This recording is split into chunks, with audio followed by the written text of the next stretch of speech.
여호와께서 또 내게 말씀하여 이르시되 내가 이 백성을 보았노라. 보라, 이는 목이 곧은 백성이니라. 나를 막지 말라. 내가 그들을 멸하여 그들의 이름을 천하에서 없애고 너를 그들보다 강대한 나라가 되게 하리라 하시기로, 내가 돌이켜 산에서 내려오는데 산에는 불이 붙었고 언약의 두 돌파는 내 두 손에 있었느니라.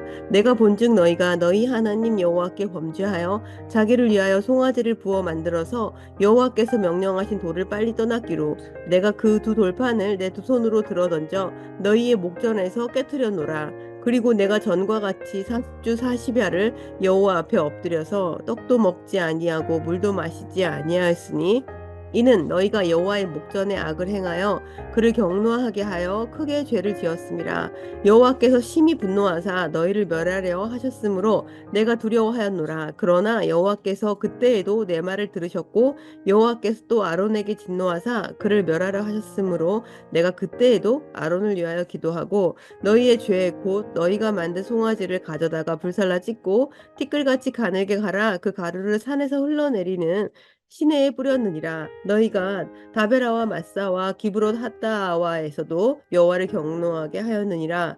여호와께서 너희를 가데스 바네아에서 떠나게 하실 때에 이르시기를, 너희는 올라가서 내가 너희에게 준 땅을 차지하라 하시되, 너희가 너희 하나님 여호와의 명령을 거역하여 믿지 아니하고 그 말씀을 듣지 아니하였나니, 내가 너희를 알던 날부터 너희가 항상 여호와를 거역하여 왔느니라.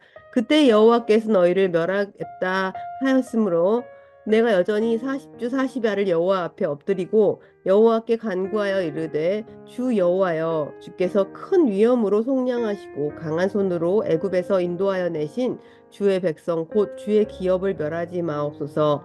주의 종 아브라함과 이삭과 야곱을 생각하사 이 백성의 완악함과 악과 죄를 보지 마옵소서. 주께서 우리를 인도하여 내신 그 땅 백성이 말하기를, 여호와께서 그들에게 허락하신 땅으로 그들을 인도하여 드릴 만한 능력도 없고 그들을 미워하기도 하사 광야에서 죽이려고 인도하여 내셨다 할까 두려워하나이다. 그들은 주의 큰 능력과 표심팔로 인도하여 내신 주의 백성 곧 주의 기업이로소이다 하였노라. 오늘의 본문은 모세가 언약의 돌판을 하나님으로부터 받는 과정이 기록되어 있습니다. 충격적인 사실은 하나님께서 친히 새겨주신 언약의 돌판인데 모세는 그것을 던져서 깨뜨렸다는 것입니다. 오늘 본문 9장 17절을 보시면 내가 그 두 돌판을 내 두 손으로 들어 던져 너희의 목전에서 깨뜨렸노라. 왜 돌판을 깨뜨렸습니까? 모세는 40일 동안 시내산에 올라가서 하나님과 함께 했습니다. 그 시간 동안 백성들과 모세의 형은 무엇을 했습니까? 산 아래에서 그들은 금송아지 우상을 만들었습니다. 돌판을 들고 산을 내려오던 모세는 믿기지 않는 광경을 목격하게 되었습니다. 여호와 앞에 범죄한 이스라엘 백성들, 그들은 부어 만든 금송아지 앞에서 춤추고 있었던 것입니다. 모세는 들고 있었던 언약의 돌판, 하나님께서 주신 그 돌판을 산 아래로 던져 깨뜨려 버렸습니다. 하나님께서 친히 만들어 주신 돌판이었는데 그것을 모세가 너무 화가 나서 그만 던져 버렸다. 여러분, 오늘 이 장면은 우리가 이해하기가 좀 어렵습니다. 쉽게 받아들이기 어려운 그런 장면인 것입니다. 정말로 화가 나서 분노를 참지 못한 채 모세가 하나님 주신 그 돌판을 집어 던져서 깨뜨린 것일까? 자기의 분노를 백성들에게 표출하기 위해서 그렇게 했을까? 여러분, 어떻게 생각하십니까?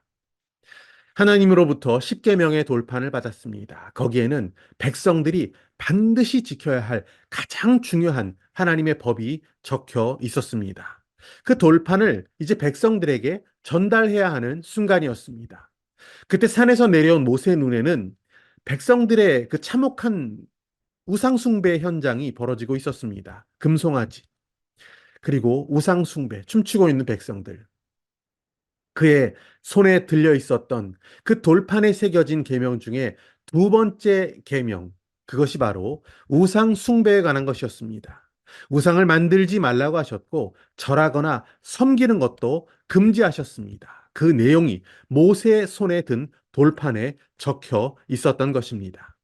만일 모세가 그 돌판을 가지고 진중에 들어가서 우상 숭배가 한창인 그 백성들 앞에 그 돌판의 내용을 공개했더라면 백성들은 두 번째 계명, 즉 우상 숭배를 금지하신 그 계명을 따라서 백성들은 하나님의 진노 아래 멸절될 수도 있었던 것입니다. 모세는 우상 숭배로 하나님 앞에 범죄한 백성들을 구원하기 위해 그 심판을 유예시킬 수 있는 방법으로서 계명을 새겨 놓은 그 돌판을 일단은 깨뜨려 버리기로 한 것입니다. 그는 돌판을 산 아래로 던져버렸습니다. 돌판을 던져 깨뜨린 모세의 행위, 이것은 매우 과격한 것이었습니다. 과연 그 행동이 하나님 앞에 적절한 것이었는가? 여전히 의문이 들 수밖에 없습니다. 하지만 모세의 마음은 백성들을 향해 있었고 그들을 구원하기 위한 그러한 행동을 했던 것입니다. 본문 9절 말씀을 보시면 그런 모세의 의도를 조금 더 파악해 볼 수 있는 단서가 있습니다. 9장 19절 보시면 여호와께서 심히 분노하사 너희를 멸하려 하셨으므로 내가 두려워하였노라 라고 모세가 고백합니다. 모세가 던져서 깨뜨려 버린 돌판, 그 깨어진 돌판으로 인해서 백성들은 죄에 대한 직접적이고 하나님의 그 온전한 진노와 심판에서 일단은 유예될 수가 있었던 것입니다. 어쩌면 이 깨어진 돌판은 우리 구주 예수 그리스도를 많이 닮아 있지 않는가 싶습니다.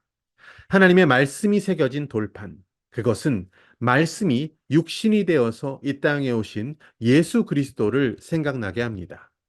죄 지은 백성들을 구하기 위해 하나님께서 보내신 예수님, 말씀이신 예수님께서는 우리의 죄를 사하시기 위해 피 흘리시고 몸이 찢기는 죽임을 당해야 했습니다.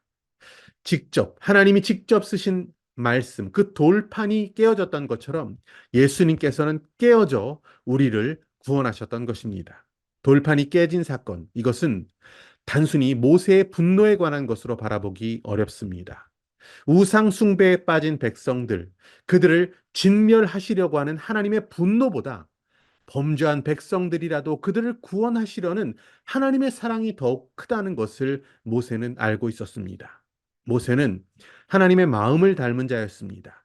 백성을 구원하시려는 여호와 하나님의 마음, 그 사랑의 마음을 닮은 자가 모세였습니다.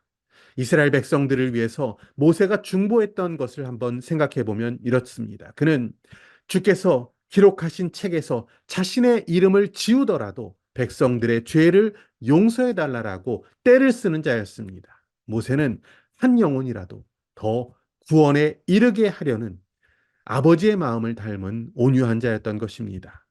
훗날 아버지께서는 모세를 다시 불러 돌판에 친히 글을 써서 다시금 백성들에게 전달하도록 하셨습니다.